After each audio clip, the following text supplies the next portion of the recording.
Today we heard that 30% of the adults or 20% of the seniors had received some vaccination.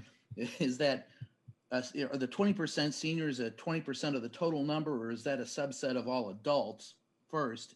And secondly, if we use the number of shots that we are getting on a daily basis, a number of new cases, and the number of people who have been fully vaccinated, can you all, using those metrics, give us a better idea of when we'll either reach herd immunity or be in the clear, and thus when can we start sharing our dosage of vaccines with our allies and neighbors internationally?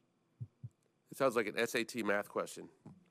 So let me first clarify the basic of the numbers, because I think they may not have come through clearly. We are talking about close to 2/3 of seniors and close to 30% of all adults that have now received their first shot.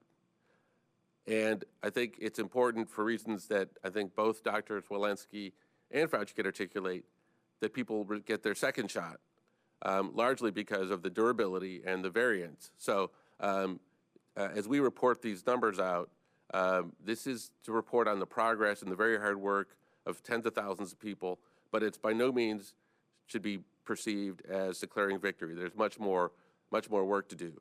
I think the question that you're asking in some sense is, when will we reach herd immunity? When will we have enough doses, et cetera? And what I would tell you is that, as the president articulated last week, we believe that we will have enough for the adult population produced by the end of May, and with some time after that, those vaccinations will have occurred. And it is with that that the president indicated that if we all do our part, by the 4th of July, we should be able to take a really important step to bringing the things, the people, the events in our lives back into our lives. That's an if. That's really on all of us. So no matter what math you use, we will have enough vaccine doses. We do need people to actually get vaccinated. We do need everybody that's been doing this enormously important work to keep doing it. And if we do that, we should be in a position right around then when the adult population will have the vaccines they need. Now, if you're asking questions about our supply, we have indicated that there are other pieces of our supply that are important to us. And Dr. Fauci has mentioned this several times. Teenagers, adolescents, children, potential booster shots down the road, other things. So it's a very big equation with a lot of scenarios in it, and our job is to be prepared for every scenario.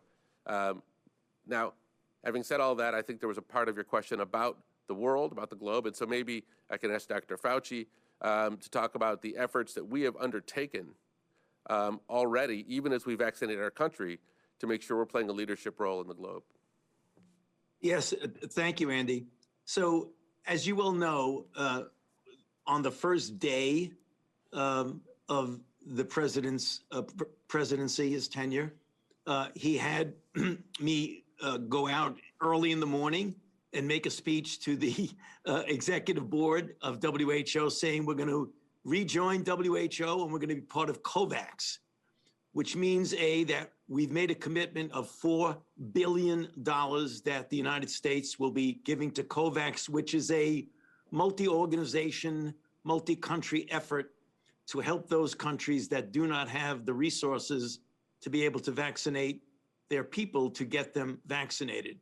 In addition, it's become clear that after we get our people in the United States vaccinated, and remember, we've suffered terribly with over 530,000 deaths thus far.